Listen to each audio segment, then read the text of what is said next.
myself. I am D.B. Milverstreet, Minister of Marketing, Duke of Demographics, Commercial Condottiere, President of Promotional Material. Tell me, do you believe in signs?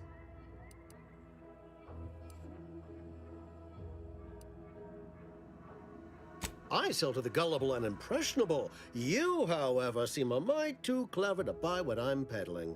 No, friend, I've got something better in mind for you. I do not believe in signs. I believe in opportunities. Right now, at this moment, you and I have an opportunity to save countless lives. But I'm hardly the type to beg and ask for nothing in return. Tell me, what do you desire of this island? With that hat? Absolutely not.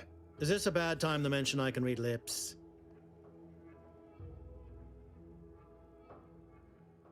I have some faint recollections of the fuzz beneath my hat. Perhaps I saw such a name amidst my perusal of the Protectorate domicile assignment records. The record room is in this building. You have my permission to peruse at your leisure. But surely a go-getter like yourself has more ambitious goals on our island. Share them with me, and we can brave them together. Ambitious, aren't we? Easily the best protected location on Paradise Island. Hardly a place for a stroll. But if you assist me, I promise to get you inside. Better yet, helping me shall result in our saving dozens, no, hundreds of lives. Your conscience shall be renewed. Please, hear me out. Auntie may demand Carr and I do nothing. But for each moment I remain inactive, dozens fall in meaningless combat. I seek a persuasive method of alleviating this conflict. The Protectorate utilizes a procedure known as mental refreshment to ease the temperament of wayward subjects. The Ministry of Accuracy contains vital information about the process and where it is performed. This is the prize I seek. I previously sent a grafted soldier, Trooper Sealong, to retrieve said information, but I have not heard from her in some time. Consequently, I must presume the worst. Yes, one additional word of warning. The good Commander Carr shall not take kindly to your working with me, though that is a bridge most worth burning in my estimate. An opportunity to attain my goals and stick my finger in Babylon's eye? Today's as grand as when I led in the performance department showing of Life of a Salesman. Find your way to the Ministry of Accuracy. And if Trooper Sealong is still alive, do send her back here to debrief. She's still contracted to us after all.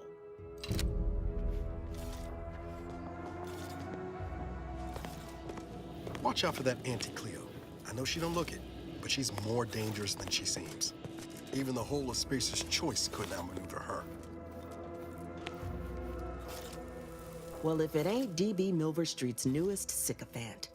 I'm Officer Babylon Carr, and you can consider that introduction the start and end of our personable relationship.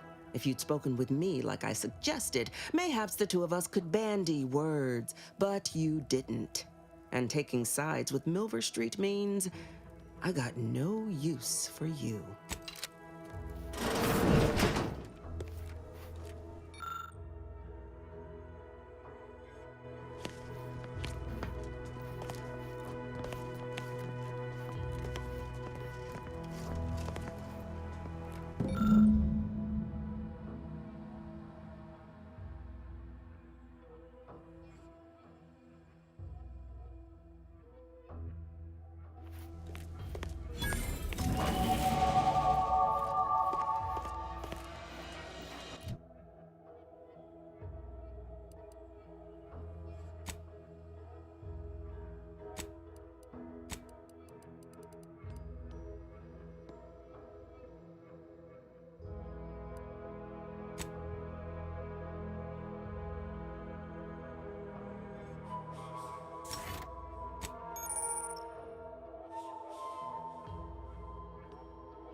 Commander, there is a 98.7% chance that hunting Agent DeVries will require greater amounts of ammunition than you currently possess. Ammunition can be purchased at vending machines or crafted at a workbench using materials like this collection of scrap metal and powder. I can also help you craft items in a pinch when we're out together. Most won't even explode on you.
Welcome, welcome. See anything you like?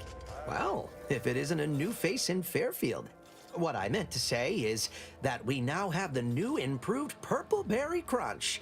Now with 10% more flavor. Or was it Crunch? Gladly. No better choice than Auntie's choice.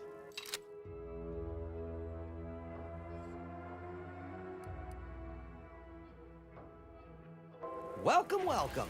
See anything you like?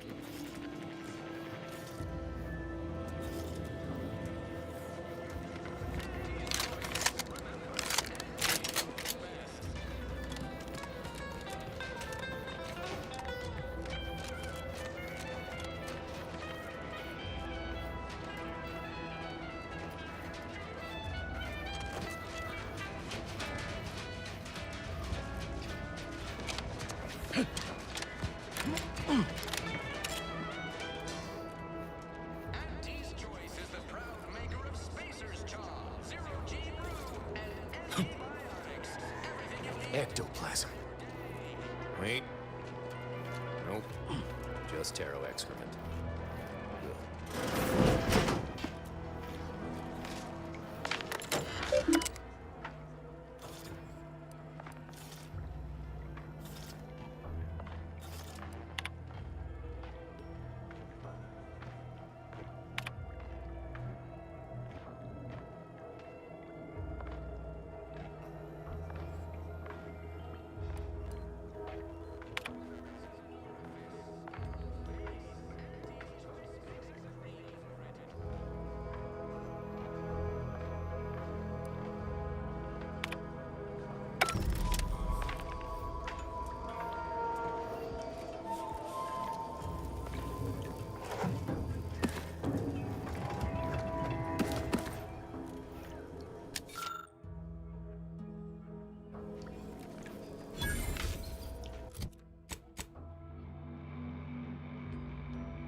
I suppose it was only a matter of time until we were discovered. Though what an odd thing to die for. Apples.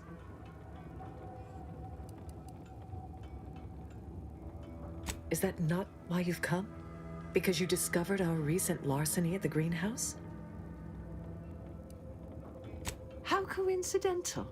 When we've finished here, your fellows will call your death the same.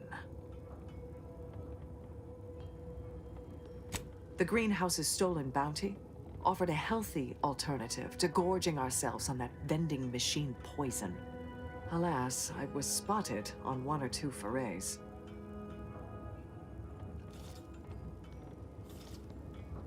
Starving? Hardly.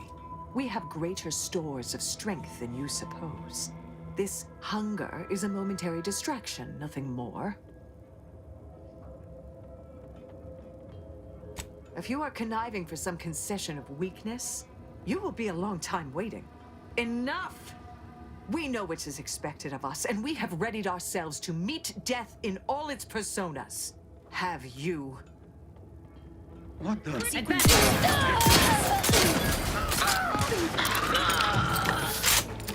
You did me a big favor here.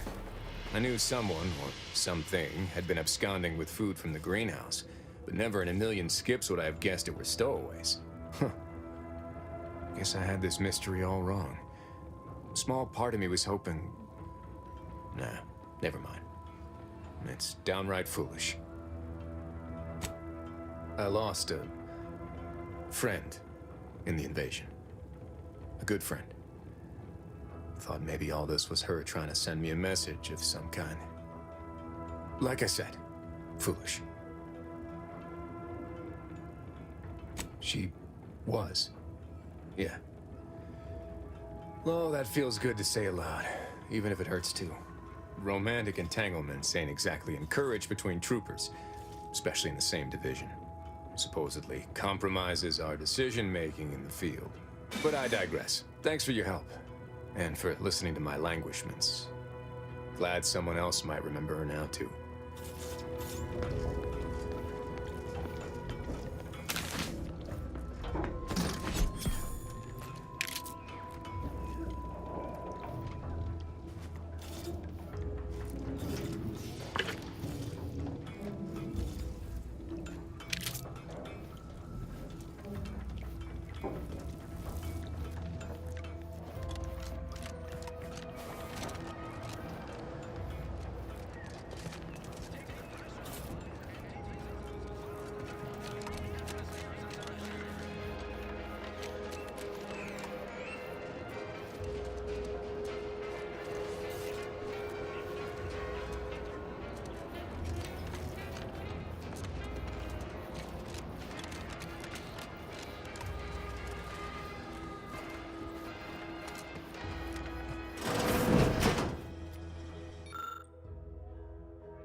cover story has worked.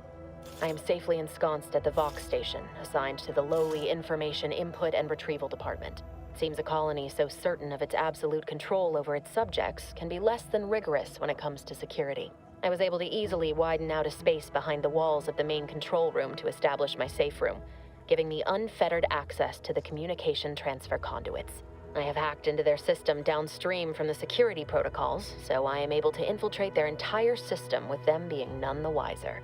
While I have little doubt as to the success of our mission, trepidation still gnaws at me, though I cannot say why. Perhaps it is simply the normal mission commencement jitters. I thought my duties complete. Information gathered, reports filed.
Filed, preparations made. I'd even created a fictitious identity and work transfer to Horizon Point Station well ahead of schedule, in order to keep anyone from tracking my movements upon commencing the mission. All that was left was the waiting. Or so I thought. Then, troubling information came to light. I've seen the numbers. I've seen the equations. While I don't understand all of it, I understand enough to know it is the truth. And I am the only one in a position to act upon it. Though it means the betrayal of my team and the duty I swore to uphold. But can I? I did it. They are all dead. And I am still alive. I had not expected this. I had prepared no alibi, and so felt assured my ruse would be discovered and I'd not have to carry this burden. But the complete gullibility of the Protectorate subjects cannot be underestimated, it seems. My threadbare excuse of my grievous wounds as pitchball injuries was accepted without question. I can only keep telling myself it had to be done. Something which becomes harder by the day as the rift anomaly grows in the sky. But it was all part of the plan. Wasn't it?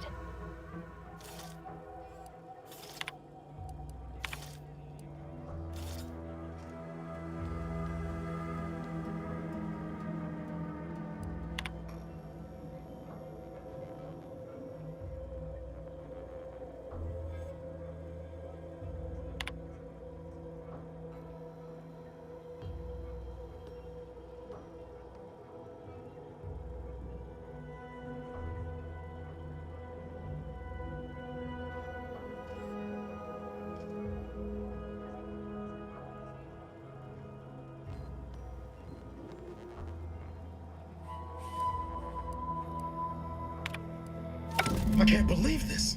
Void me if I understand any of this. DeVries sold us out for what? Because of a few equations? Some dots and lines on a graph? Good fucking law. I mean, she wasn't a damn scientist. She said it herself. She didn't understand all of it, the math. So what was she thinking? Oh, yeah? And how many of those colleagues went and blew up a space station on account of it? Damn it! I never wanted to talk about this. I wanted to just leave it alone. Told myself, no point in dredging up the past. Should have known it wouldn't rest. DeVries may have saved me on Triangulum, but I wasn't the only one looked up to her. Lots of the other recruits talked about her too, back at the academy. We all thought she was the pinnacle of what an agent should be. Tough, smart, any job she couldn't get done. And better and faster than everyone else. Inspired all of us.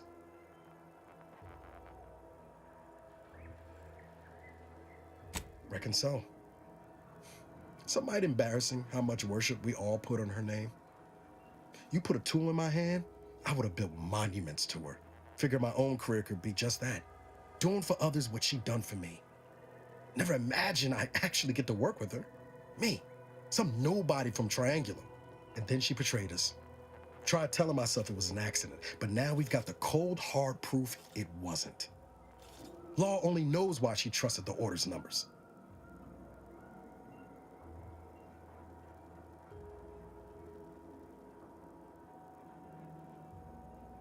Ain't cynical if it turns out true. DeVries was willing to sacrifice us. I have to know what for.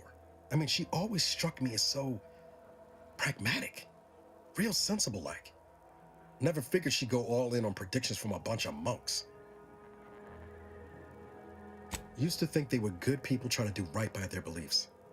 But if they put the idea in DeVries' head to leave us for dead, it might be time I reassess that opinion. I don't take issue with folks clinging to whatever keeps them afloat. Math, science, the grand architect, void, even capital. I know how most colonies run. But when those beliefs start to require hurting others, even killing them, that's worth questioning their virtue. If only DeVries had shared in that good judgment, huh? Whatever her plans, she started putting them in place while stationed undercover at the Vox Relay. Our next point of order ought to be getting in there. Reckon there's got to be someone on the island who can help us with that. Let's keep asking around. Friendly like.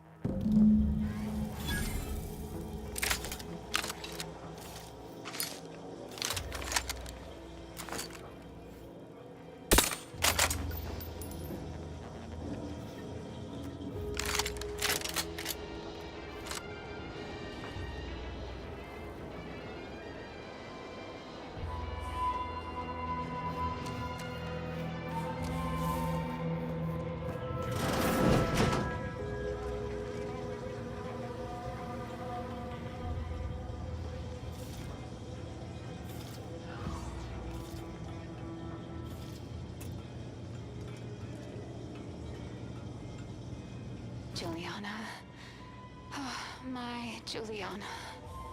Even though I now rank among the Protectorate's foes, I hoped you would return to me. Every night I would sneak out of Fairfield, despite the danger, desperate to find you. Hoping you would see fit to join your wife. Yet no one has heard from you since you went to the Skycutter facility. Not in 2 weeks. I can only assume the worst. I don't think I can stay in this town any longer. Perhaps if I return to suffer the Protectorate's justice, I shall at least learn what became of you. And if you are gone, I hope I shall be executed. Then at least we shall be together.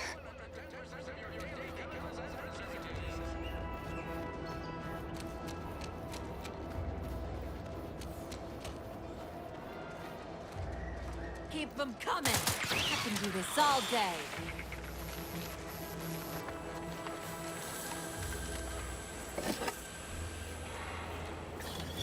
Might I have a word, Commander?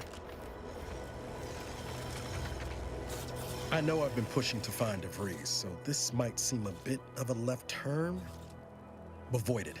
I'm just gonna ask. Got an old friend here on the island. The doctor who patched me up after Horizon Point. Ex-Protectorate, a good man. Tracked him to Westport a short time ago, but never got up the nerve to visit. Reckon we could drop by and pay him a visit. Brief one, of course. Not sure he'd still consider me such, but that's part and parcel of the reason I want to see him. I had some bad years on my own. Now with you here, being part of a team, this might sound a mite soppy, but I feel like I could be a proper agent again. That starts with writing accounts. This friend of mine, Zebulon Tran, I let him down. And I've been chewing on that live wire for a while. Too long, maybe. After I recovered from Horizon Point, Zeb and I ran together for a spell, doing what we could to help folks in difficult spots. Fighting Protectorate tyranny in small ways. Too small for Zeb, as it turned out. He was unhappy before I showed up, and after, well, all my directorate talk fired him up even more. I had my orders. I was to stay low. Couldn't let the Protectorate catch wind of an Earth Directorate agent in its midst. But Zeb, he kept pushing to take more extreme action.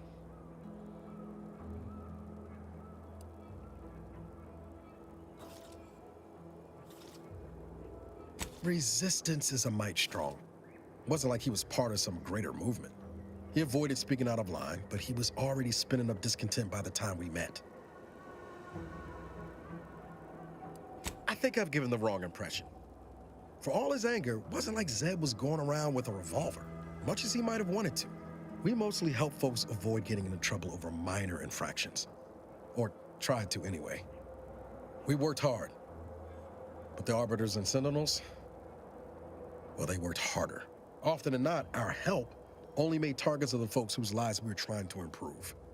Didn't matter what we did. Arcadia was still caught under the Protectorate's boot. Guess some of what you said way back when stuck. All that talk about putting people first. Figured that's what I was doing. Putting a stop to all the pain I was causing. Anyway, things weren't good. Zeb and I couldn't find the rhythm we had before. We were arguing every day. Eventually, cutting ties just seemed for the best. Clean like. Only later I learned Zeb hadn't given up the struggle like I assumed he would. He got to stay in mental refreshment for his trouble. That's the last I heard of him, till recent. Much appreciated, Commander. Promise, I won't be making a habit of pulling skeletons out of my closet. Westport's on the east side of the island. I tracked Zeb to somewhere on its outskirts, but never got up the nerve to visit before now. We ought to start there.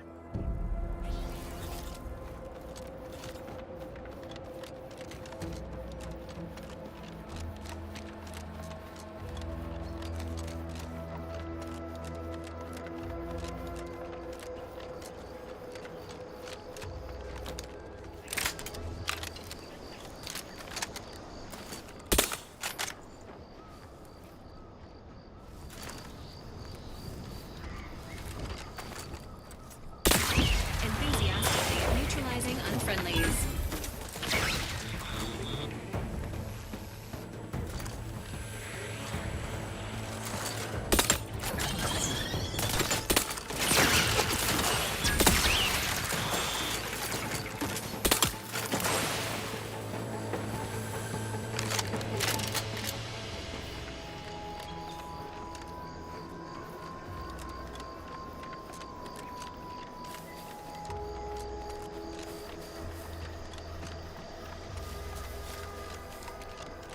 Seems nowhere on Paradise Island's gone untouched by this war.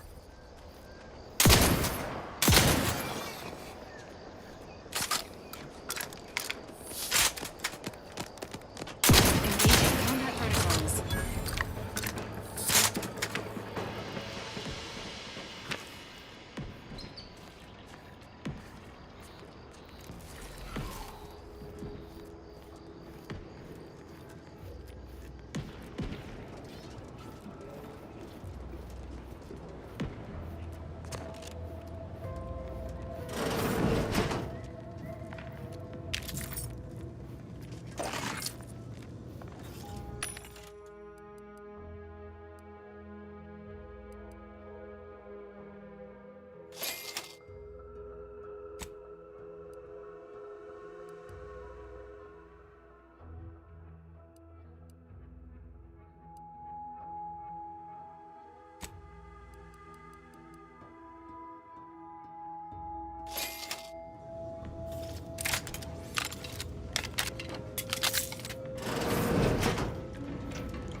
I'll take fighting raps over living in a surveillance state any day.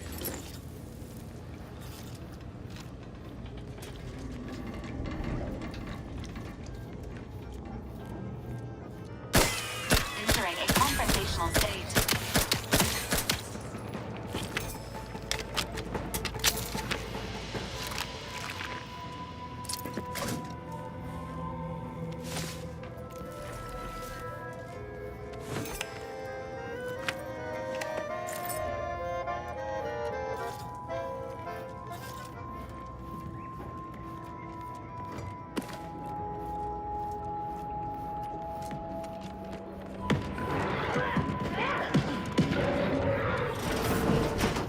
tough as you thought. Hey you! Get over here before you get yourself killed.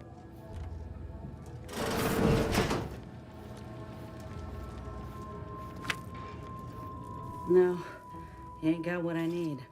And you can't come stumbling around here looking like prey. These raps ain't had a bite to eat since their pods dropped from the look of it.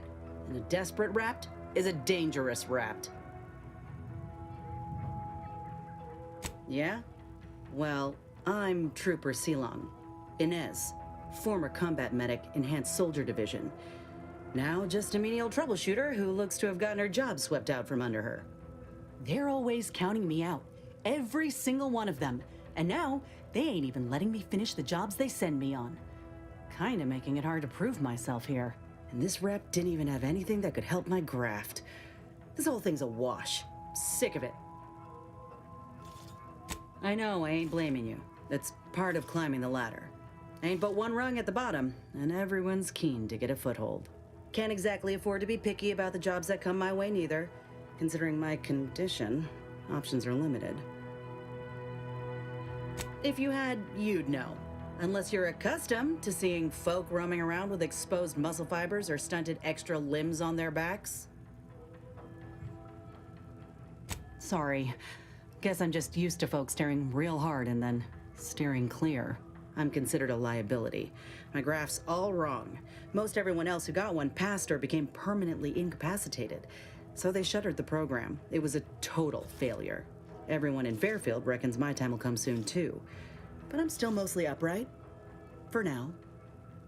I just know I can do more for Auntie and for the war. It's just this damn contract. Unless I can amend it so I might fix my graft, proving myself ain't happening anytime soon. Weren't many of us grafted soldiers to begin with. To think I'm one of the lucky ones. No. Enhanced Soldier Division was the fancy public-facing name for the grafting program. And when I say it was shuttered, I mean completely fucking demolished. Bet they'd erase it from the financial records if they could. It was that much of an embarrassment. In the wake of such a failure, it's left us grafted folks with no support. I only been able to treat my own ailments thanks to Doc Tinsley in Fairfield. She worked for the program for a time. She's a good one. She's bound by contract to work on whatever task Fairfield's illustrious leader set her to, nothing else. But she also ain't quite got the hang of the employment thing. You looked at the fine print of an employment contract lately? It says any action taken by a worker that could result in impeded work must be approved by the contract holder. Not only would trying to fix my graft impede my work, but it's also financially unviable, unproven, a risky investment. So I'm stuck with a limb that's slowly poisoning me. Could pursue fixing it myself were I out of my contract, but if I attempted to end it, I'd have to waive all employment rights for the next year. That's a non-starter. Let me put it this way. If I was already on the bottom rung, this knocks me clean off and buries me in sand. But I started from nothing before. I could do it again. Maybe. Ain't easy moving between companies, and I wasn't always with Auntie's choice. But that's a story for another time. Get the feeling you will. Anyhow, think I'll return to Fairfield to have a little chat with Milver Street. Good luck in there. Mind the raps. Just me, or did Inez remind you of Helen? Tough like her.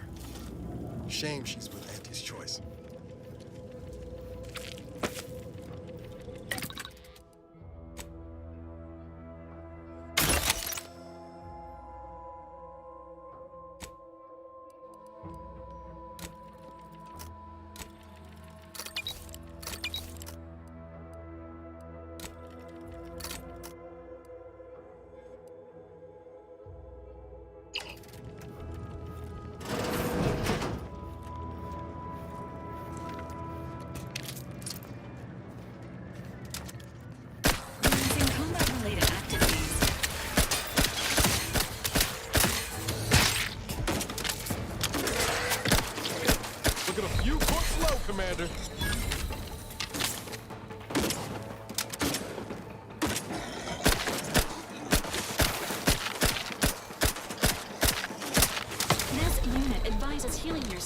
Now,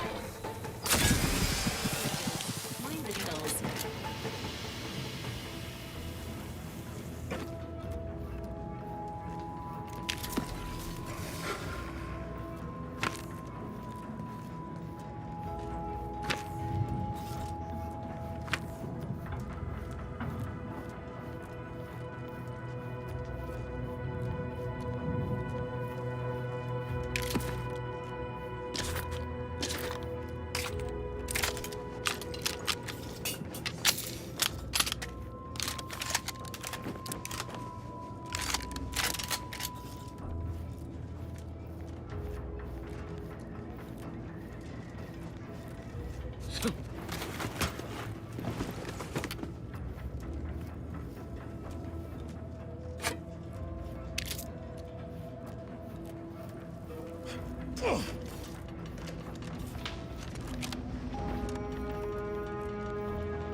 Engaging hostile life forms.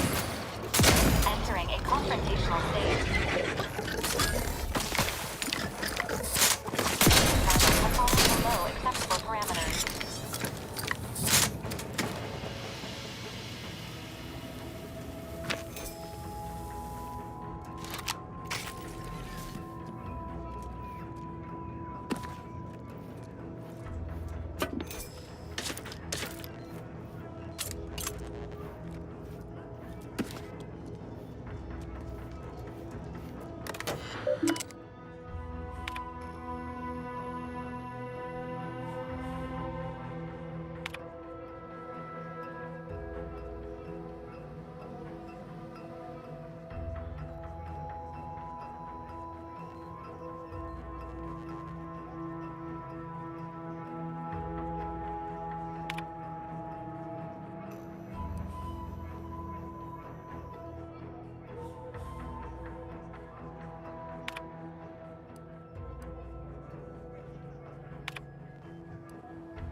Inbound Rapidon.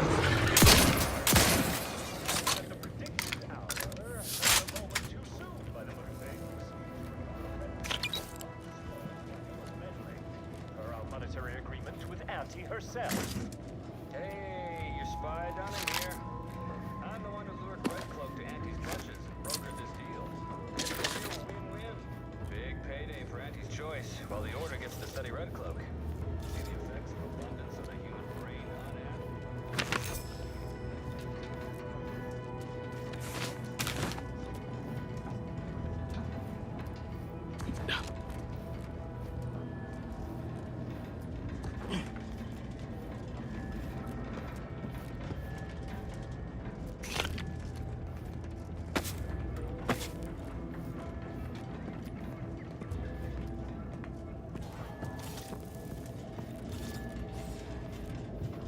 Edward sure wouldn't want this in the wrong hands. So it's probably exactly what Milford Street's got.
some of those Protectorate hull heads just couldn't see the benefit of self-betterment. A little similar themselves. Don't go into that cheap saloon if you got a lick of gumption. They got no tolerance for it. Why do you think I'm out here? I don't much appreciate you undermining my work, Minister. When have I ever not made a go of a job for you, huh? Is it so damn hard to extend a mind of trust? Calm down. You know well would not have been necessary had you completed your task in a timely manner. I'll calm down when you stop bringing your little excuses. How about that? My, such aggression. You scarcely need add hostility to your list of inadequacies, hmm?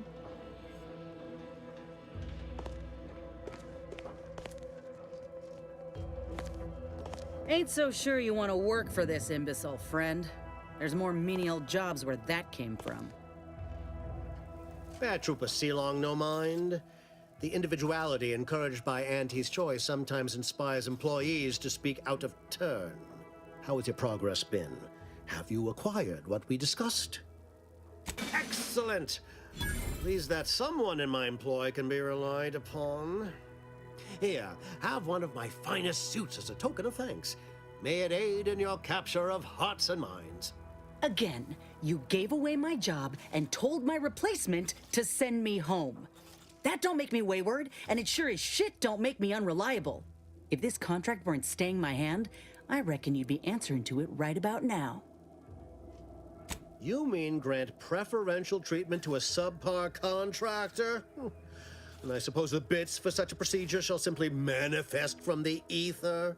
And if I die or leave, how do you reckon failure to retain an enhanced soldier would look to upper management, huh? Please pay this disgruntled employee no mind. What would she do without Auntie's hand to guide her if she were unemployed? I should think death a preferable alternative. That's it. I'd rather be a down-and-outer for the rest of my life than crushed under your counterfeit leather boa boot a second longer. I quit! It most assuredly is not good for her. This is unheard of, and I might add, you'll not be welcome with an Auntie's choice once more. We'll not take a contract shirker back into our fold. So you say, but Auntie's choice ain't seen a trooper like me before. You'll regret counting me out. Till then, I hope you choke on your mock apple martinis. And you, I got a proposition for you. Come find me when you're done with this clown. She will most assuredly regret her decision. Most assuredly. But I suppose that is no longer my concern. Now, where were we? Oh, yes. The acquisition of this information is but the first part of my plan to bring our foes into the fold and to ensure my future. The second is my operation in Westport. Worry not. The culmination of my plan will bring me the tools to aid you in your endeavor to enter the Vox station. Westport is a shell of the bustling town it was prior to the invasion, though a handful of Protectorate Yesayers still cling to it. My plan requires their conversion. I forget myself. I didn't mean to impose. You've already agreed to much. It's been a long time since I've encountered someone able to operate on their own. Do return if you're interested in another task, however. Pardon me for being preoccupied. I knew you'd come back once you'd have... Converting, I've a kit of supplies to aid you. Items to cajole or to dissuade. Sabotage the town or sway the citizenry. The choice is yours.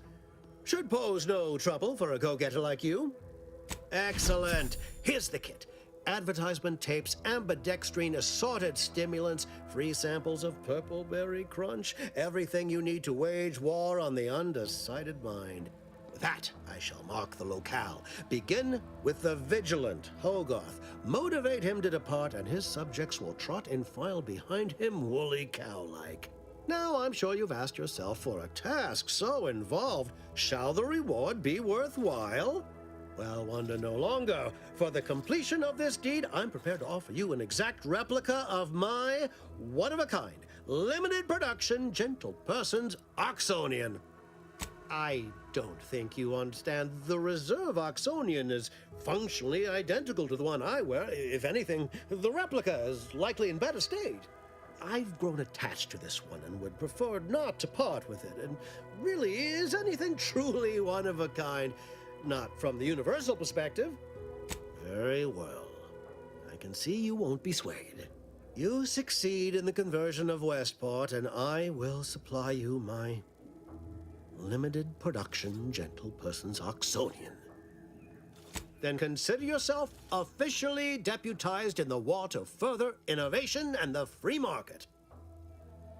Be forewarned.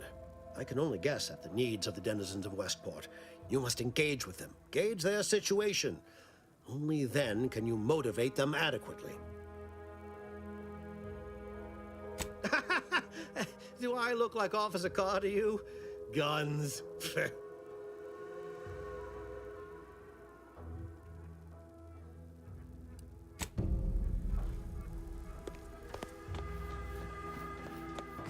All done in there? Was hoping we could chat.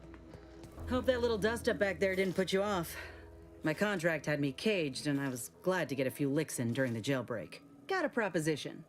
Since I'm newly free-ranged, and you're free-ranged yourself, thinking we ought to team up. You're going places. I want to go too. If you help me fix my graft, you'll retain the services of a fully functioning enhanced soldier. Me. Don't matter what you set your mind to, together we'll be unstoppable. And in time, maybe I'll have earned myself the clout to be welcomed back into Auntie's Choice. Had a feeling you knew a good offer when you seen it. Once I'm in top form, you'll be pleasantly surprised to see what I'm capable of. Just gotta find out how to get there first. Doc Tinsley worked with Grafts for some time before she came to Fairfield. Damn fine scientist. Reckon we should visit her lab at the edge of town to see if she's got ideas for us. This much of a crowd's not likely to keep a low profile. Someone ought to head back to mind the ship. Acknowledged. After you.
Would pulverizing them suffice?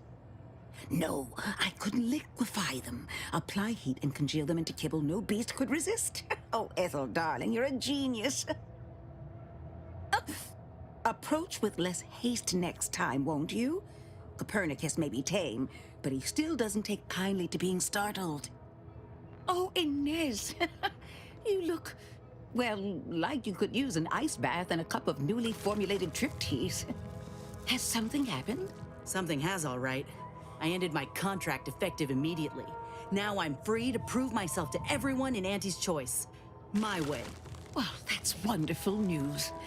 Or is it? I admit I'm still trying to work through what contracts mean hereabouts.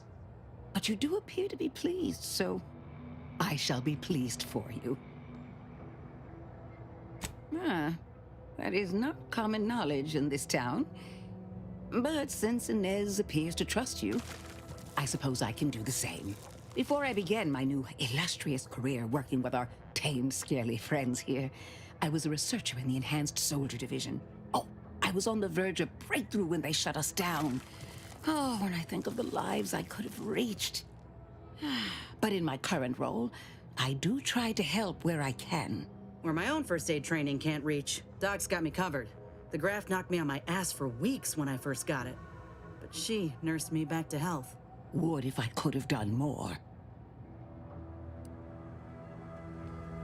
Despite your insinuation, there are plenty of good folk around here, but perhaps not many with Doc's particular skill set.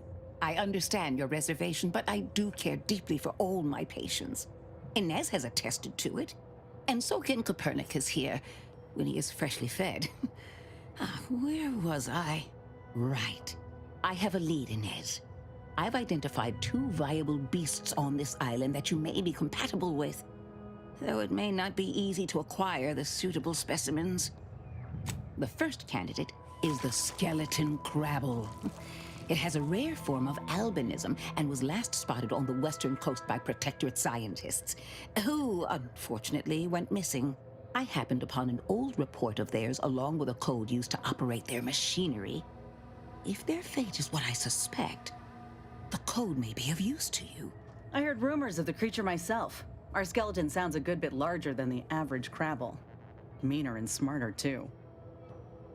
The second candidate is a Raptodon matriarch, the only one of her kind on the island as I understand it. She was last spotted in the crags near the Vox Relay. Deep in Protectorate territory. This matriarch sure ain't making it easy for us. She'll be more aggressive and more cunning than her smaller kin. When you breach the matriarch's lair, you must rouse her from hibernation. I found pheromones to be quite effective. Inez, I'm certain you know a formula that may suffice. That I do.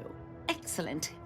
It'll be a rather unpleasant wake-up call for the matriarch, so she'll be upon you in moments. I suggest your armaments be at the ready. Then the grafting part is yours. Yes, though I would recommend a careful surgical removal of the specimens, please. Now, when you acquire one or both of these parts, return here straight away, and we can begin surgery. Law guide you both out there.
This stretch runs between Fairfield and the Eastern Forward Operating Base. North of here is an old abandoned chapel. Hey, I ought to be charging for information.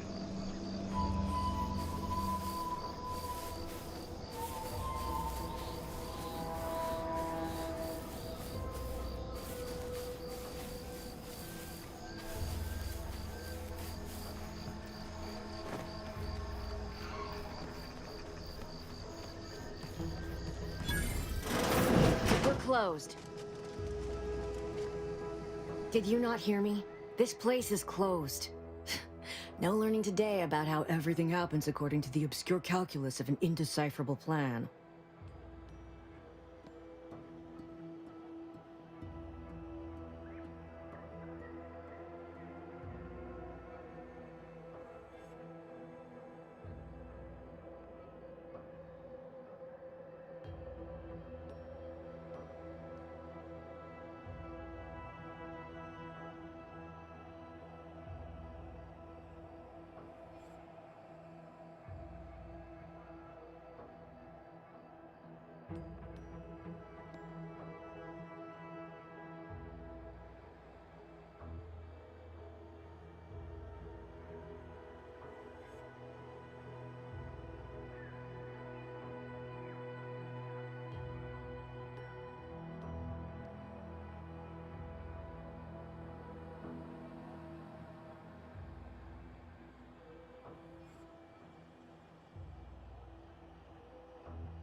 Why are you asking? Who are you? The people she tried to kill. By the architect. I had no idea. I wish I could say it was unbelievable. I was afraid she was becoming a danger to herself and to others. But this is horrifying. Yeah, imagine how we feel. Why don't you tell us where she is so we can make sure she ain't being a danger to herself or others? And how are you going to do that? That ain't something you ought to be concerning yourself about. If you think I'm going to help you do what I think you're talking about, you are deluded. I may be deluded, but you're lucky you ain't dead. Seeing how she seems partial to using her friends as victims. Does she? It occurs to me that you have provided no proof of what you're accusing her of. Why don't you take a long look at me? This is all because she betrayed us. Her team, her friends, even the one whose life she saved in Triangulum. By the architect. You're Niles, aren't you? She mentioned you a few times, but refused to elaborate. All I knew was that she was fond of you, and that you were dead. She was fond of me? Then why? Why would she try to kill me?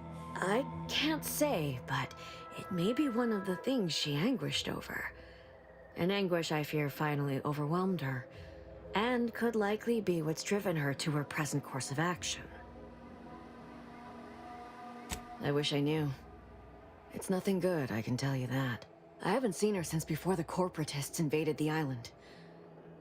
I'm afraid she's going to do something terrible, but I just don't know what. Maybe none of this would have happened had I not introduced her to Victor. How did... You saw her terminal, didn't you? Victor's an Order archivist. We were all friends for a time. But then, shortly before the schism, they started talking to some others inside the Order. That's when things became tense. I started to become uneasy, scared, really. She kept getting angrier with the Order the more she worked with Victor and her other contacts. On top of everything else, it became just too much for me. Among other things.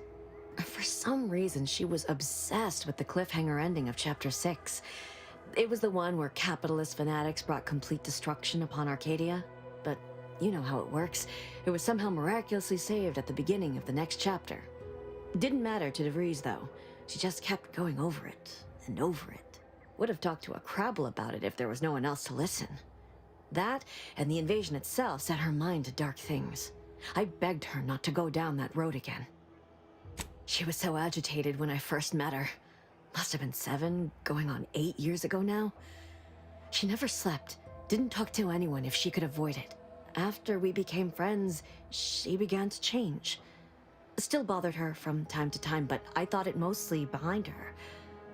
I couldn't watch her go back to how she'd been. Or worse.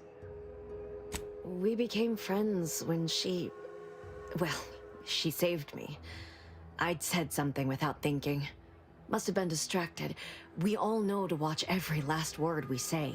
For some reason, she interceded on my behalf with an arbiter, and she convinced him he didn't hear what he actually did. No one does that. Void, I didn't think anyone could. We all were, originally, before the schism. But she never gave it up, even when it became illegal to even mention their name.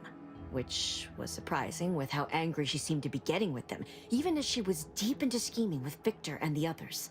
She even continued to sign her messages, "See you in the equation." It's all so confusing.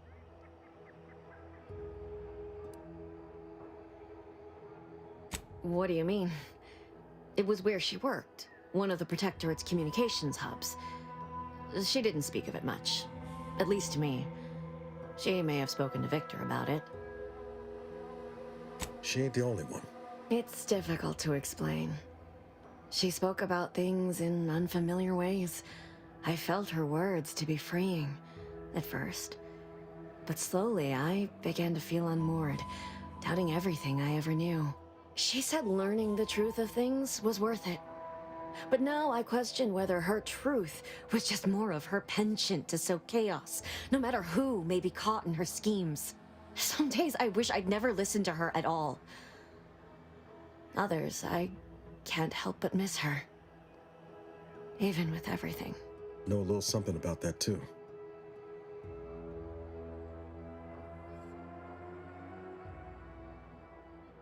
I did try to, once. After the corporatists invaded Paradise Island and took over Fairfield.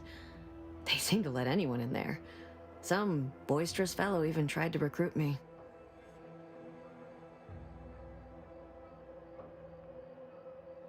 No. Nearest I could surmise, she'd left just prior to the fall of Fairfield. I'm ashamed to admit, I did break into her safe. She used the same code for everything. 15-778. That sounds like it could be her agent identification code, Commander. She said it had some meaning from her previous life. I'd hoped she'd left something for me, but the safe was empty. Just a religion driven by algorithms, maths, predictions of the future. They believe they will eventually solve the universal equation and know everything, rid humanity of uncertainty. No. But it had to be someone's fault, right? The Protectorate couldn't possibly have failed to safeguard the colony. And they had to answer the accusations the Order leveled at them. I know I've no right to ask this of you, but... when you find her, please remind her of who she used to be. She's unwell, but I know there's still hope for her. That's all I can ask.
Careful of friendly fire if you head down past the farm.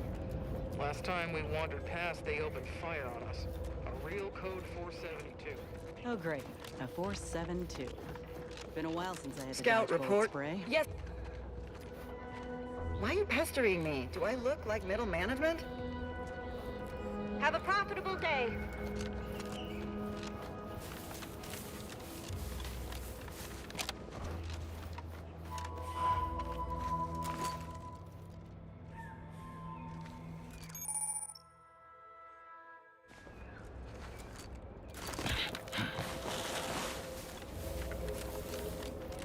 Those guards are mighty agitated.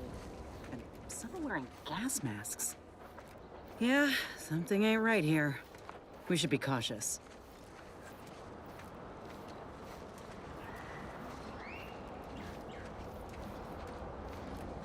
I tell you, this better not reflect poorly on my coming quarterly review. Because I took action on all my action items. Got trouble, man.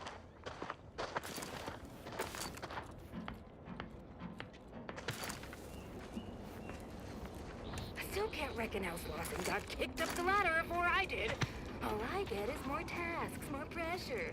No fancy new designation, no spread fucking raise.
Ever get anybody.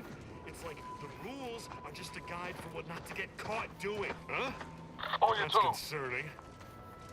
You're from HR, aren't you?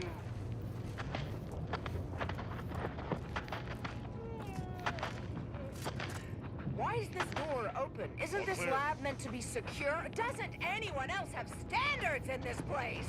You want high security? I'll give you high security! Raring to fight!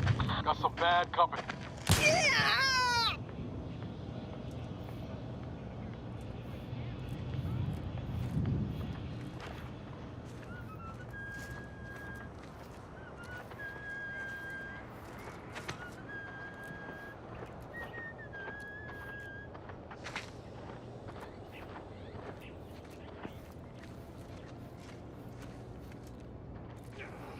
We're following the rules that will get anybody.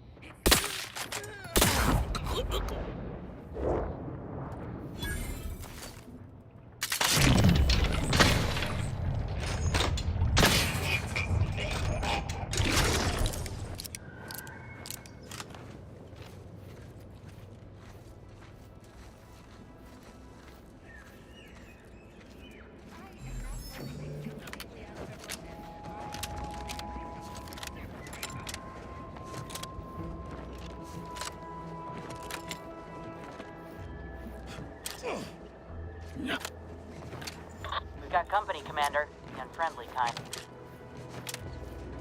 Yeah.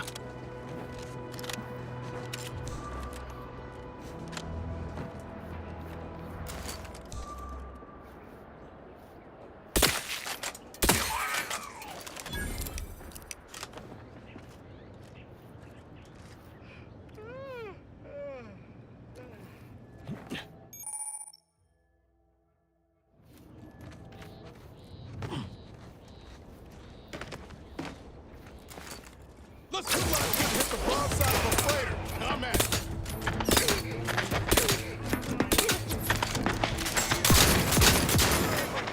The flank!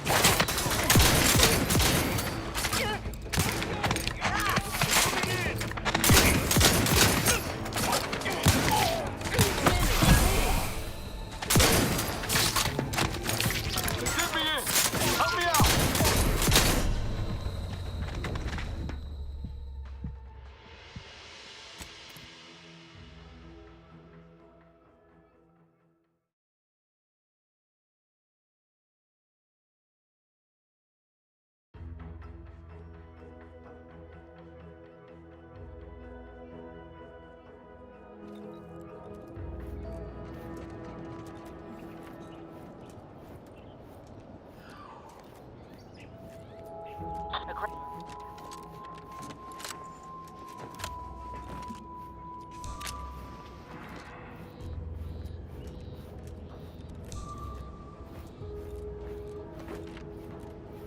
Investigating.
I am not blowing things completely out of proportion. I am overreacting just the exact right amount. Don't take care of him, Commander. Who I couldn't hit the broadside of a freighter? I'm the one you need to worry about. Rolling up my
some bad co- My performance here has always been impeccable. Impeccable!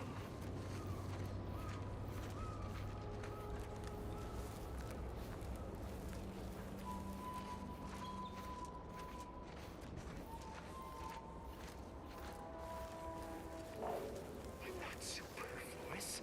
You're superfluous.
Yeah.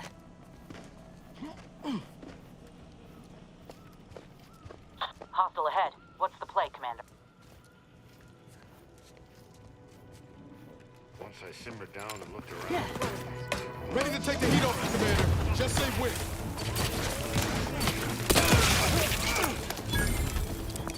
On your toes. Commander, you're bleeding. Get me in. Still angry. Gotta fix me up first.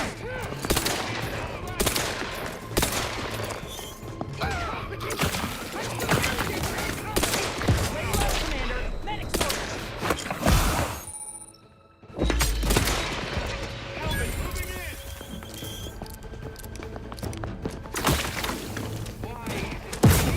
You're looking pretty scathed, Commander.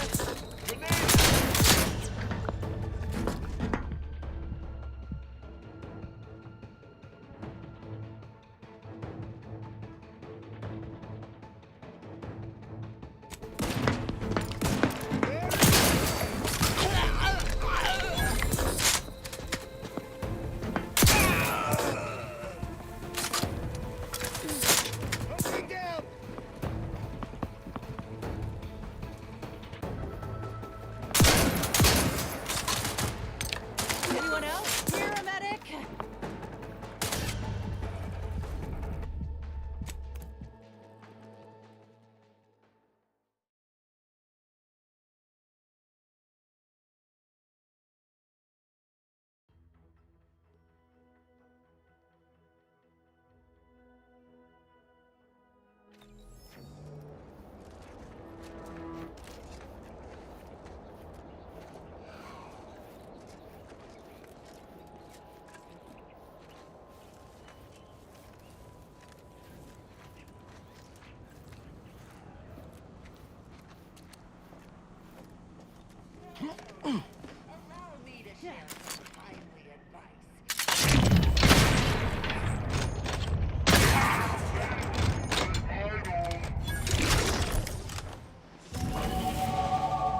Check enemy light just turned on.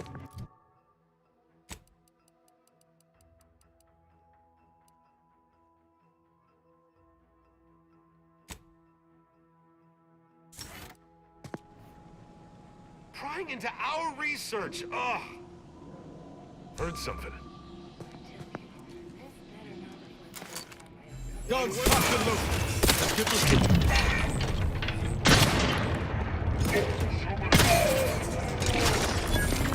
Hostile ahead. What's the play? My favorite. Anyone else? Here, a medic?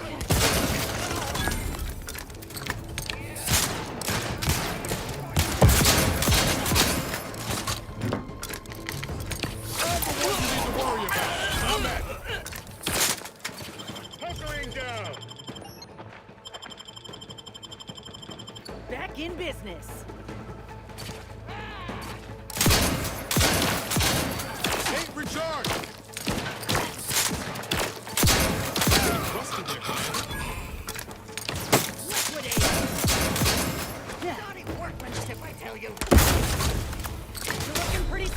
Commander. First, I'll bend my... Keep me in! Help me out!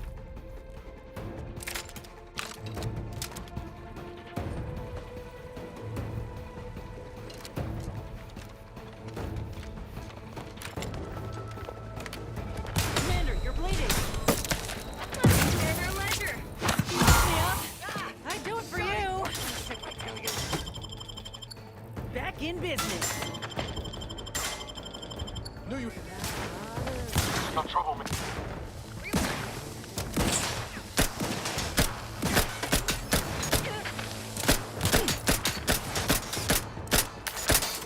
Your insides are leaking outside, Commander.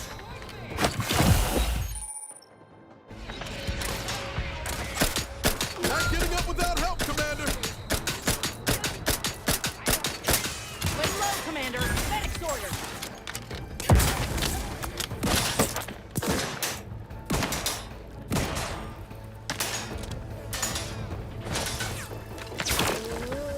Help me end this fight on my feet. Back in. Don't get.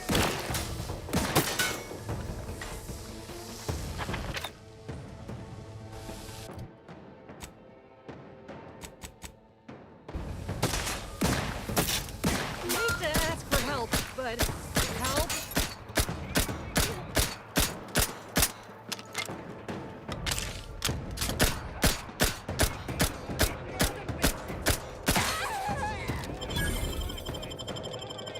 Back in business.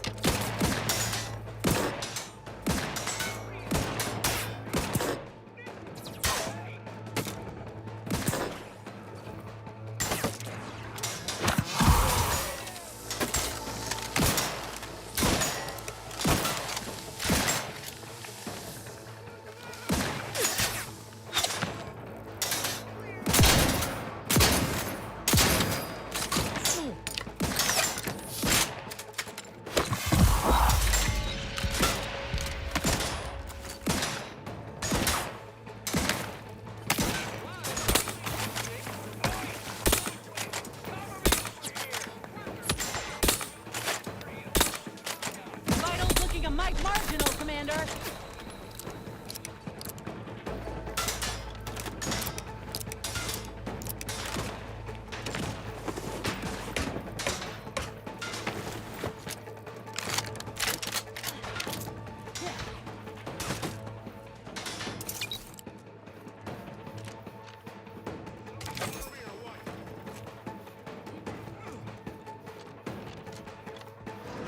It's a brawl.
I've counted at least 6 horrendous death screams since you arrived.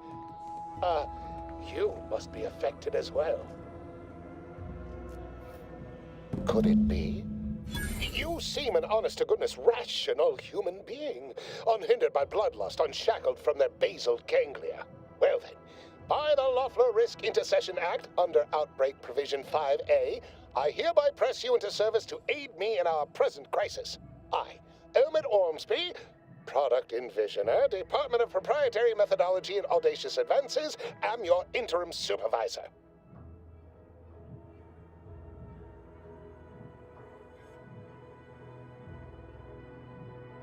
Yes, tragedy has befallen a number of my subordinates. I will trust you not to make light of such heart-rending events. But back to the exciting news about this incredible new opportunity. You working for me, as an aide-de-camp of sorts, on a brief yet no doubt exhilarating assignment.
Whole thing was ghastly.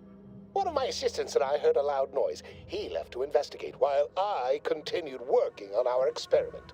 When he failed to return, I peeked outside and saw the others run in, bloody, gibbering, hunting for targets. They'd clearly been exposed to some virulent new form of experimental agent. I ran back and locked myself in this test chamber to avoid contamination. Well, you'd certainly think so, but management sets the goals. Our humble research team works to deliver. Well, it should all be rather straightforward, yes? I suspect we'd use a top-down indirect coronium synthesis method, don't you think?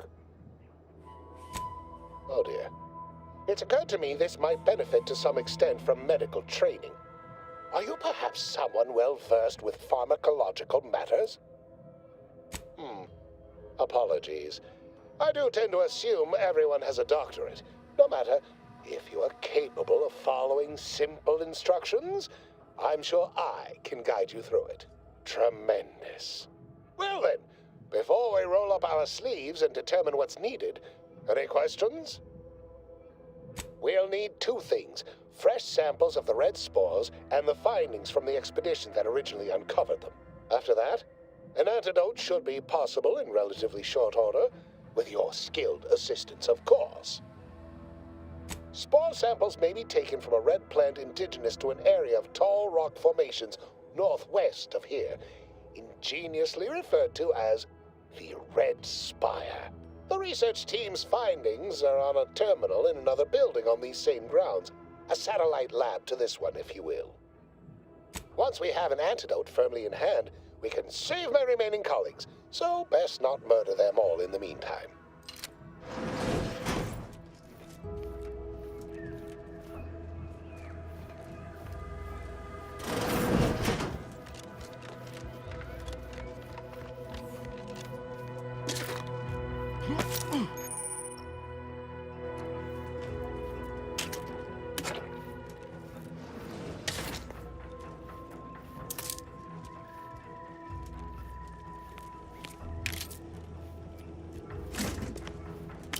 Yeah.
your command.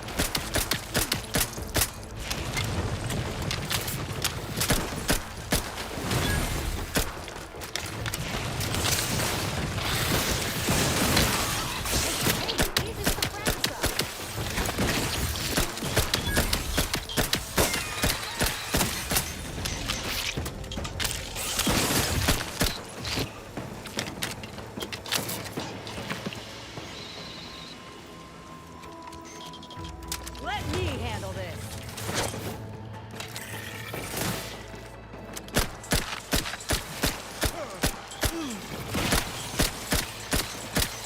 Don't make me bury another agent! Ain't ready yet. Over here! Re-hold him the head! Let's flash it before my eyes, Commander! Revive me!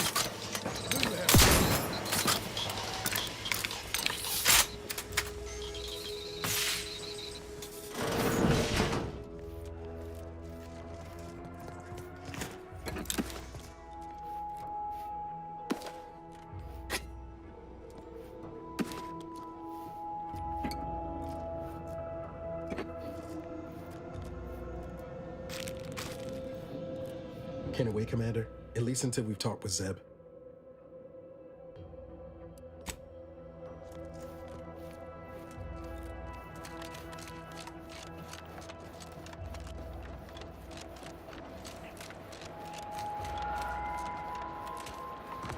This looks like the place. Lord, I haven't felt this high-strung since Horizon Point. Just hope it's here.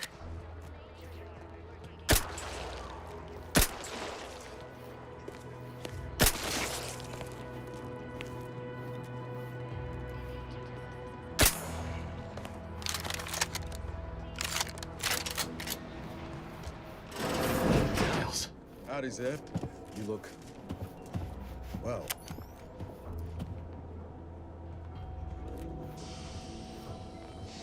Has my mind been set upon by shadows? I thought you dead. Can't imagine why you think that. I've only been gone 4 years. Oh, back from your little saunter then, are you? Head all cleared? I must say you took quite the perambulation. I hope you didn't wear out your rotation adapters.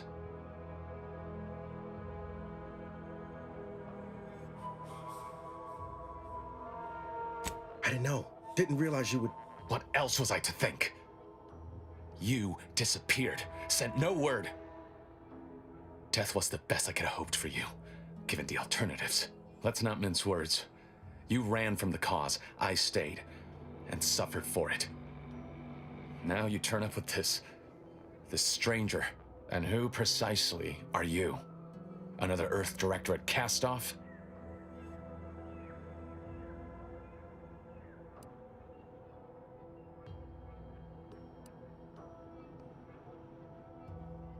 Ah, yes. The same commander who nobly ordered you to leave your colleague to perish under rubble.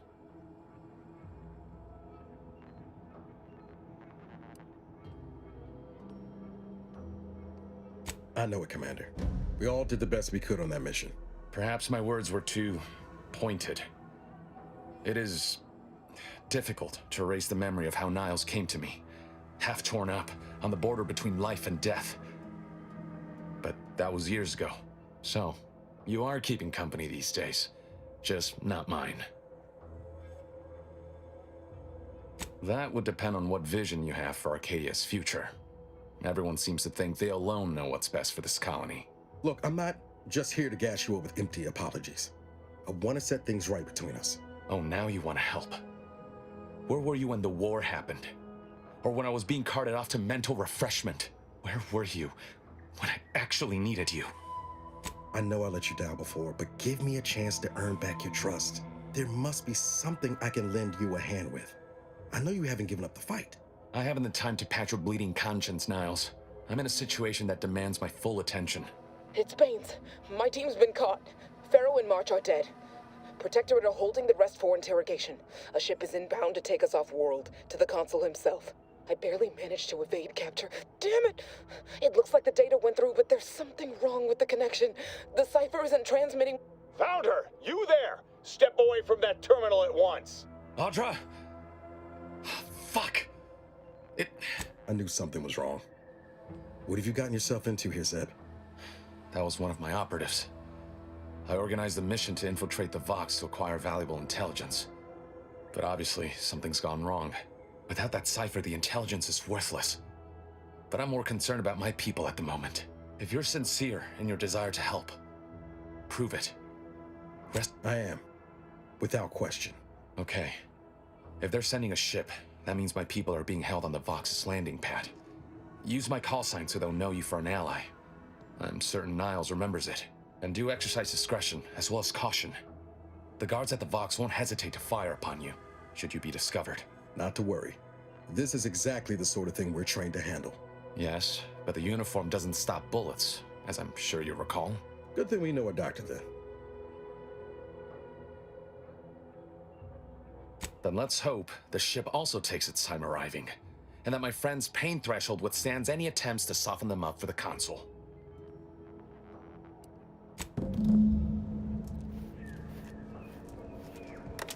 Do you always put your hands on other people's things?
Outsider?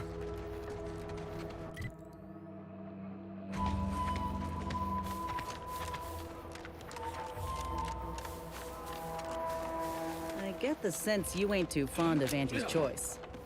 Any reason why? Maybe on account of being a giant, malignant corporate entity. Reminds me of the one I grew up under. And that ain't a compliment. I grew up under a corporation like Auntie's too, Niles. You ain't the only one with a sob story. Armed and ready.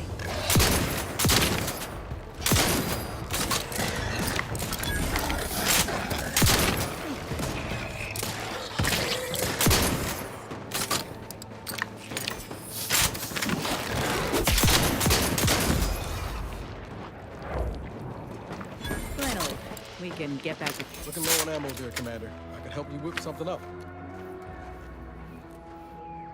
Seeing Zeb again went different than I expected.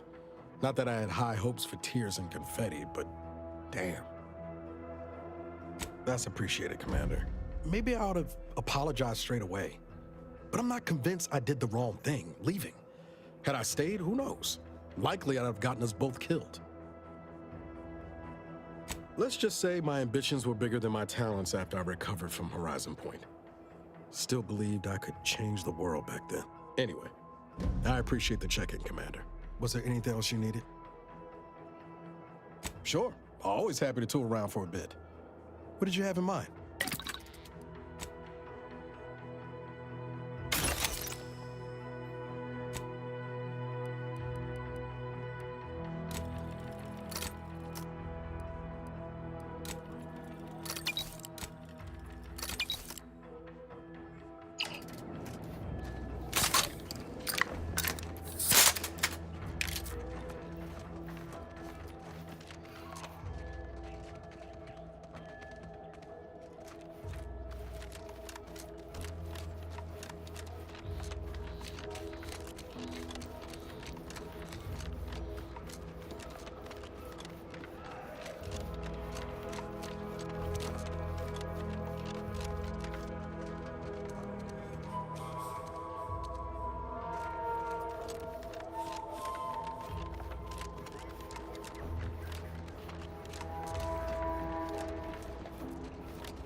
Woozy there, Commander.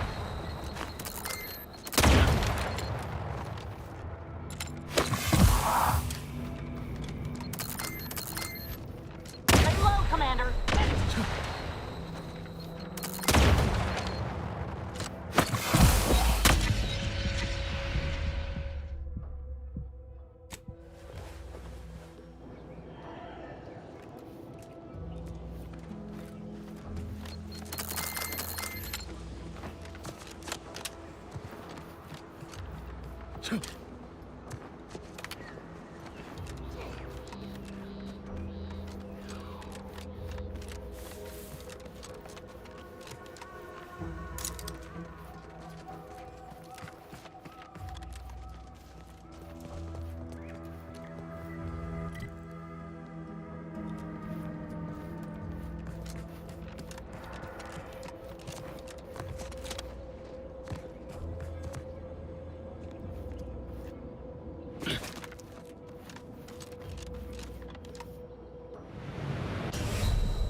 Don't make me bury another agent!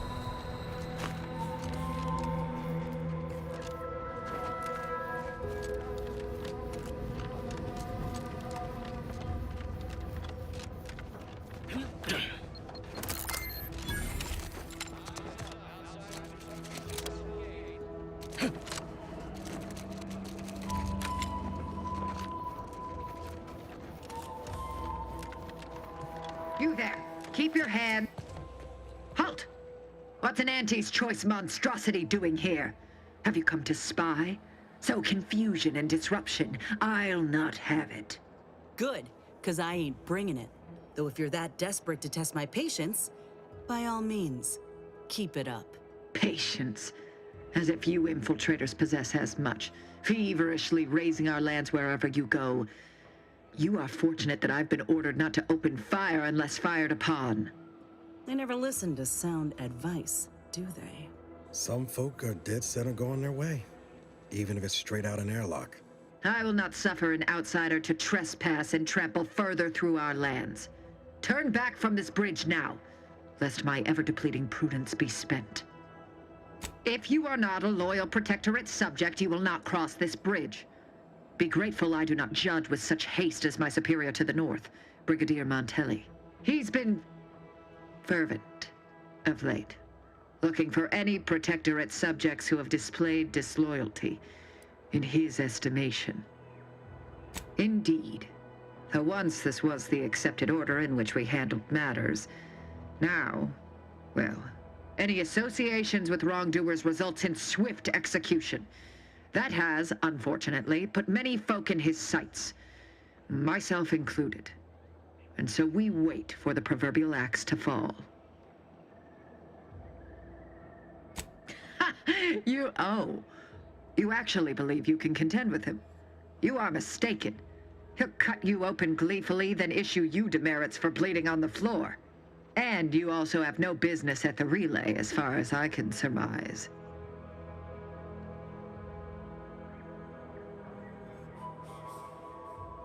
Ah, so you are sympathetic to the Protectorate cause and wish to rid our people of this scum at our doorstep. Wonderful. I may have need of your help, stranger, if you are ready to seize an opportunity to show fealty to the Protectorate. I know of 2 traitors who yet remain on this island. Bring them to me, and I'll dispose of them before the Brigadier questions my loyalty and deems me guilty by association. In return, I shall grant you clearance to cross the bridge. Fair exchange, wouldn't you say? This is exactly the manner of depravity we mean to free these folk from. I know we gotta cross the bridge, but there must be an alternative. One that don't involve an executioner.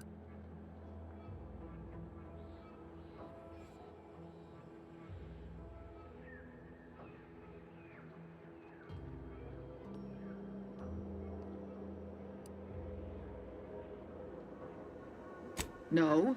I am ridding us of two dangerous traitors who will inevitably take good subjects down with them. Am I one of those good subjects? Of course. To my point, our forces on the island are dwindling rapidly. Not just from the fighting, but from treachery. Or from seeing treachery where there is none.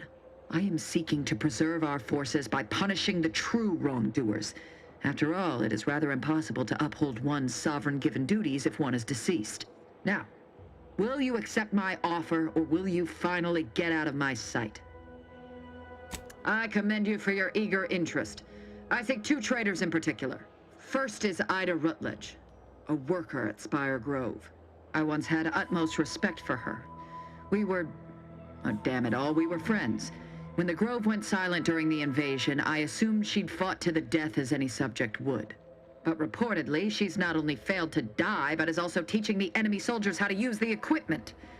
Conspiring against us. Such treachery is unconscionable. Saving oneself at the expense of one's loyalties and one's duty to defend their homeland is not survival, it is damnation.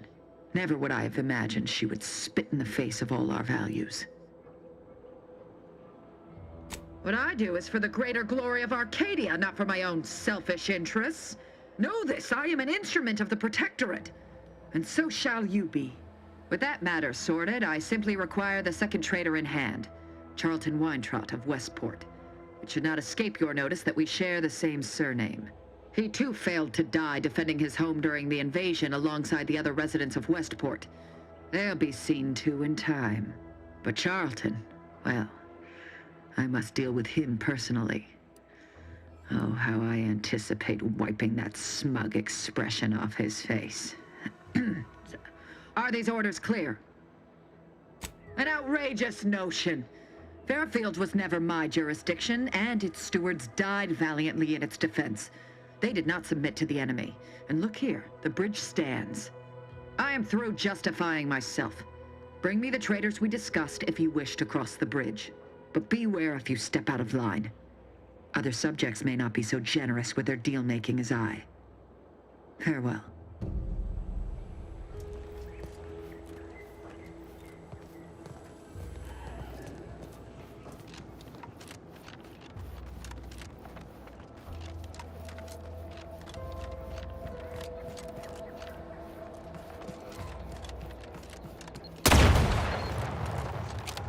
How are you still upright over there?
The Protectorate endures.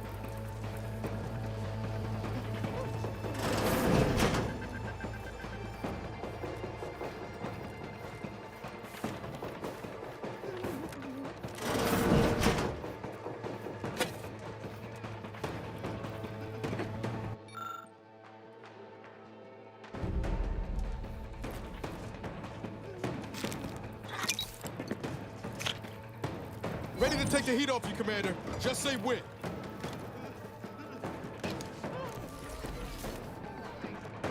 Got a distraction for you. You lot couldn't hit the broadside of the freighter.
What do you mean you're leaving?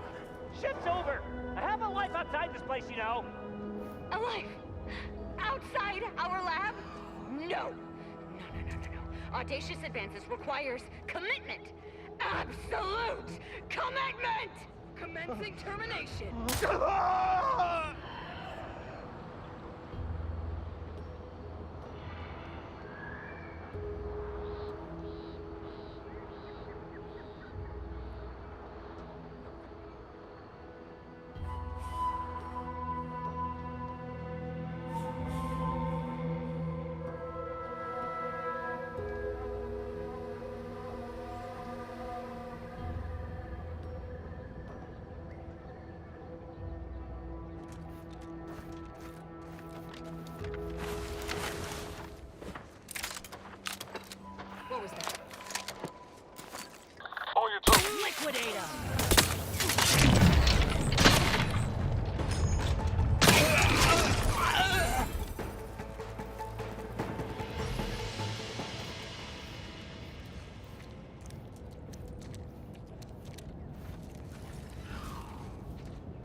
Huh.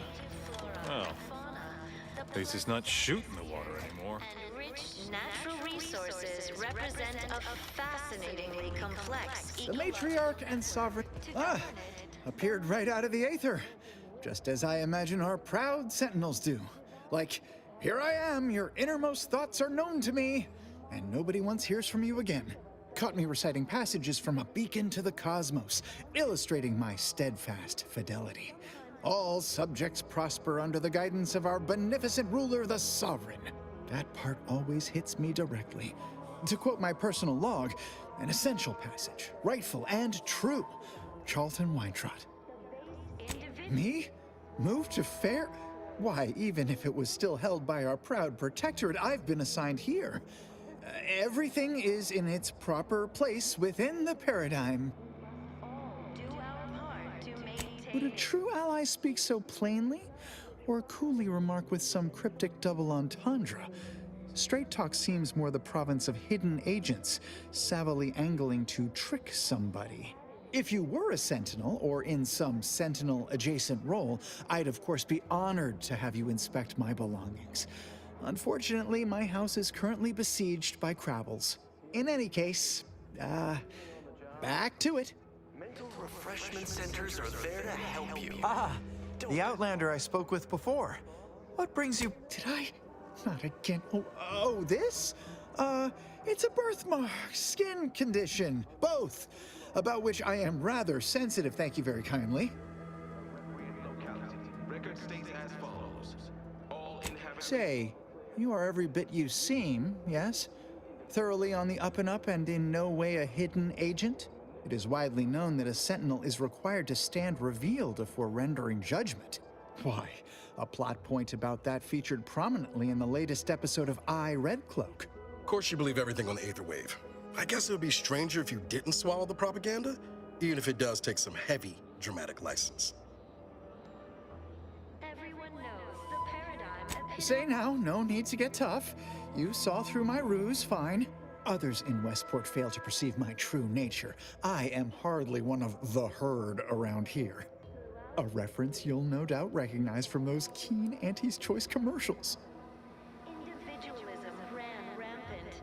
Depletion of resources and lack of community led to terrible suffering. Poor I am not familiar, though that does sound like one of their products. I refer to the ones for Purpleberry Crunch brand cereal. You likely guessed their influence right off, what with my assertive attitude and all. I laugh at danger. I hand-make my own luck. That character is a revelation. You and I are just like him. Get up and go-getters. Say, did Auntie's Choice send you here? Don't fret. I am exceedingly skilled at keeping secrets. If I am not the person for it, I would be most surprised. Do tell. I normally might, but my cousin, the warden there, freely enjoys stringing up Auntie's Choice sympathizers, and Marilyn would grant no reprieve to family. That seems neither prudent nor wise. I value my neck and do not intend to hang. Why, you're right. I am no member of the herd. I think for myself. You've convinced me. The matriarch chose Eden because she recognized it as the perfect ecosystem. Well, all right then. I will pack my things and head out in due course. Glad this world has folks like you just going around helping people realize their enormous unrevealed potential. I, for one, am the better for it. Devised the paradigm, a meticulously designed marvel.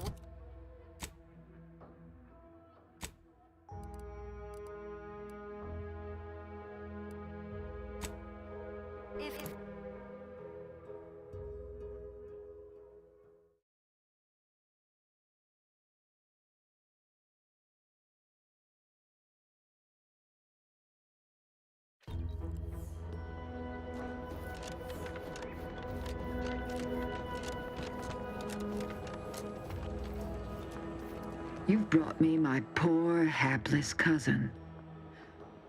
If only it were under better circumstances. I don't believe there is any circumstance, cousin, in which you would celebrate our meeting. Whatever you intend to do, I can only hope you do it quickly. I do believe I spoke plainly about our kinship, or lack thereof. What can I do in the face of such zealotry, such... So we're tearing families apart now? Every time I think I'm going to start redeeming myself, we stumble upon a situation like this. Maybe I've just been kidding myself this whole time. Charlton, you've put us in this position. And I do not send you to your death with a grin. The great paradigm is worth more than either of us. I have no choice but to honor it. If only you had not strayed so far from home. Cadre, you know your orders.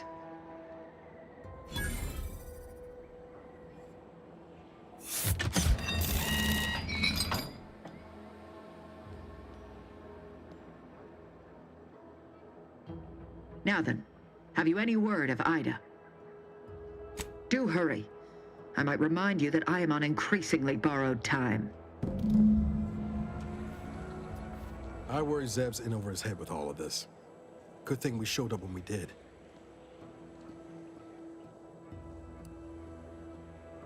Oh yeah? What's needling you? Fair point. Guess Horizon Point didn't exactly foster a lasting fellowship, did it? All jesting aside, what's there to tell?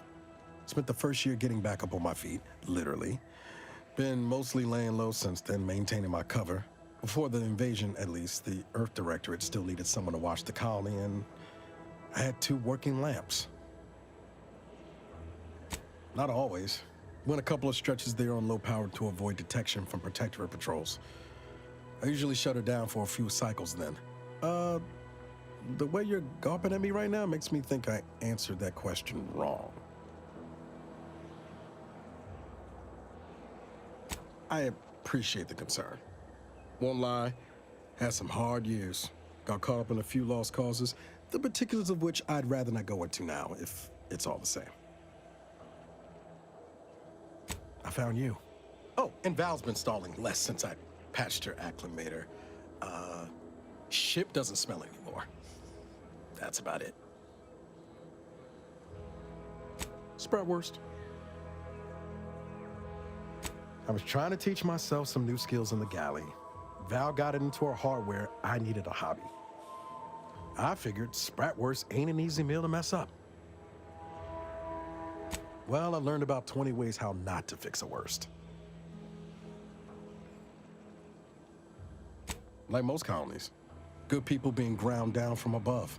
A lot of fancy talk from suits about streamlining and quarterly earnings while them on the line barely scrape by. Triangulum's known for churning out freighters, and shipbuilding ain't exactly known for being clean, safe work neither. Especially when corners get cut. Can't remember a time I didn't end the day all banged up, filthy, and smelling like I just crawled out of an exhaust port.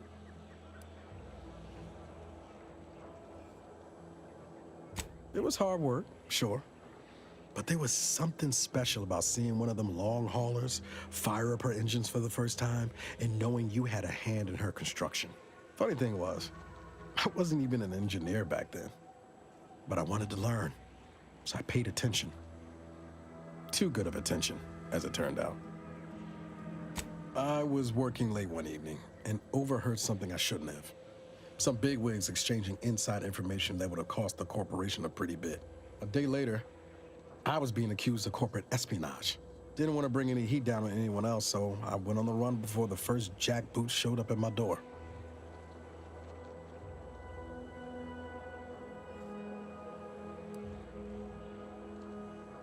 Oh, now, you'll have to tell me what those other things are sometime. I was on the run for, I don't even know how long.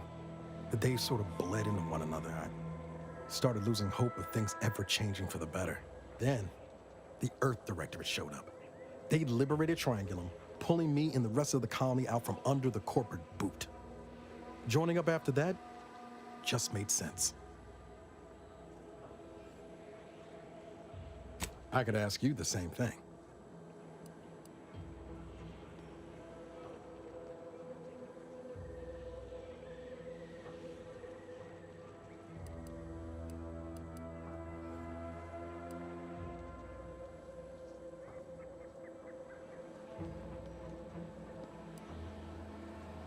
Sometimes I wonder what would have happened if I'd gone back to my old life instead of becoming an agent. Stayed on Triangulum, become an engineer or something near to it. I knew joining up with the Earth Directorate wasn't going to be a life of low turbulence, but at least it'd have dignity and purpose to it.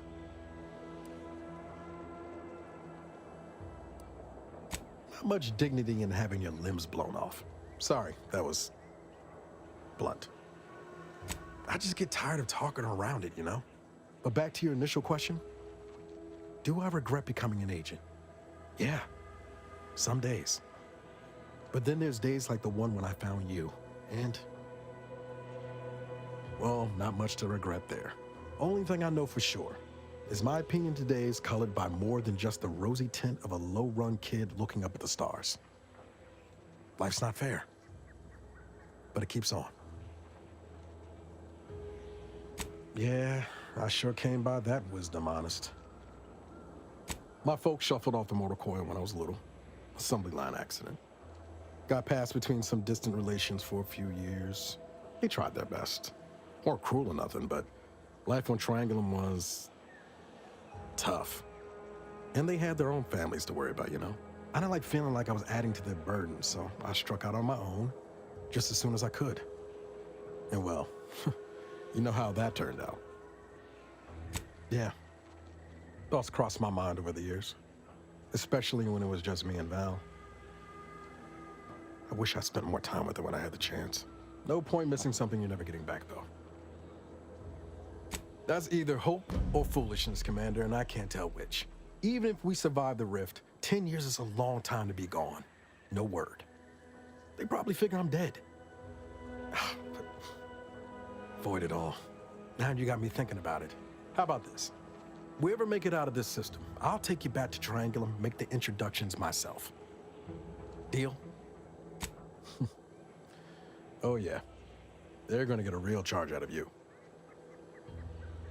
She was one of the forward agents who went ahead to assess just how bad Triangulum had gotten. We met while I was in hiding, and I helped her learn the lay of the land, as it were. She was no nonsense. I thought her one of the smartest people I'd ever met. And while she could also be cutting, I felt like I only caught her edge when I deserved it. I liked her. And for some reason, she seemed to take a shine to me. But she wasn't around long.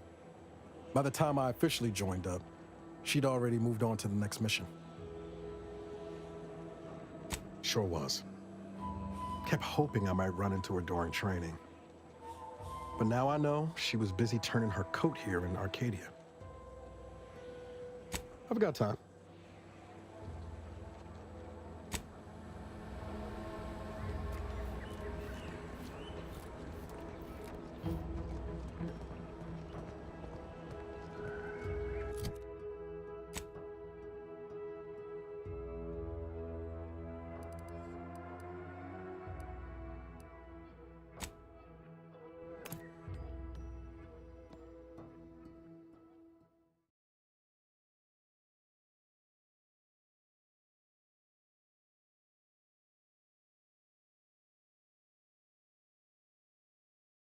Auntie's Choice is the proud maker of Spacer's Chaw, Zero-G Brew, and antibiotics. Everything you need to hell. get through your day. I've stood this post so many times I could do it in my sleep. Mind you don't let the bosses upstairs hear you say that. Might start getting ideas.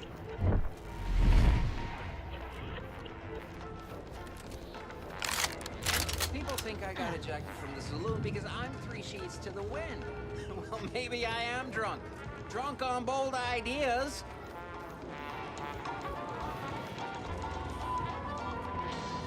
Whether it's an orifice or a face, Auntie's Choice makes a cream for it.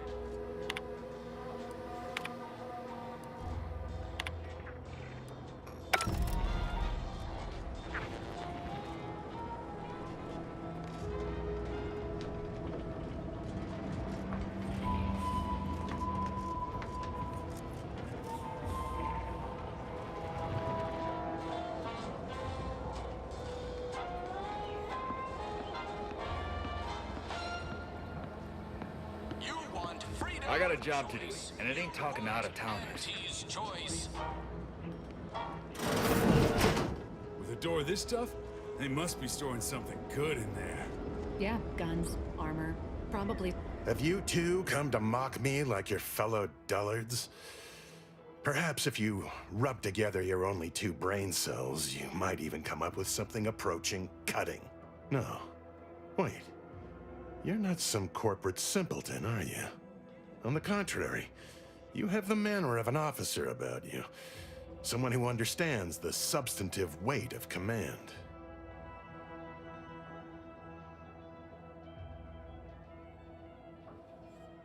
It's in the way you carry yourself, like a ship with the slightest amount of drag. You've seen death, suffered defeat. Did you perhaps lose soldiers in a battle recently?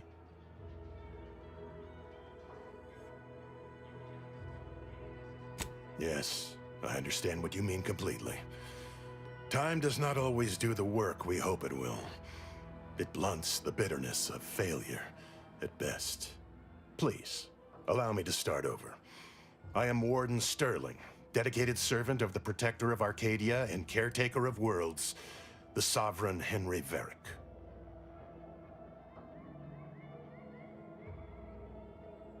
I'm not that kind of warden. It's a title of distinction for those who serve in the Protectorate military, short for Warden of the Realm.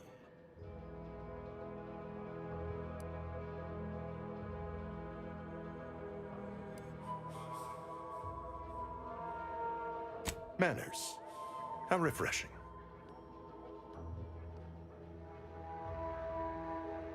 And if I did?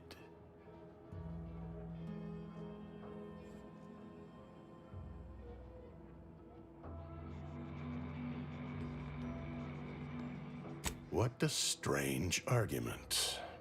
Obviously, I would prefer the contents of the armory remain with the Protectorate, but circumstances being what they are, perhaps you're right. We need more privacy before continuing this conversation. Go to the back of the building, and I shall meet you at the window of my cell. I'll be waiting.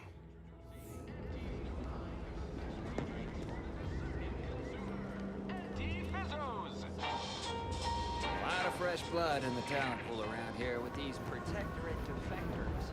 Not sure how I feel about that, except that I hate it.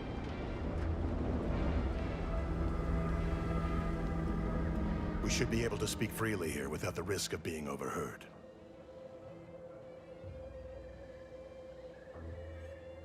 There is an entrance on the roof by which you may gain ingress.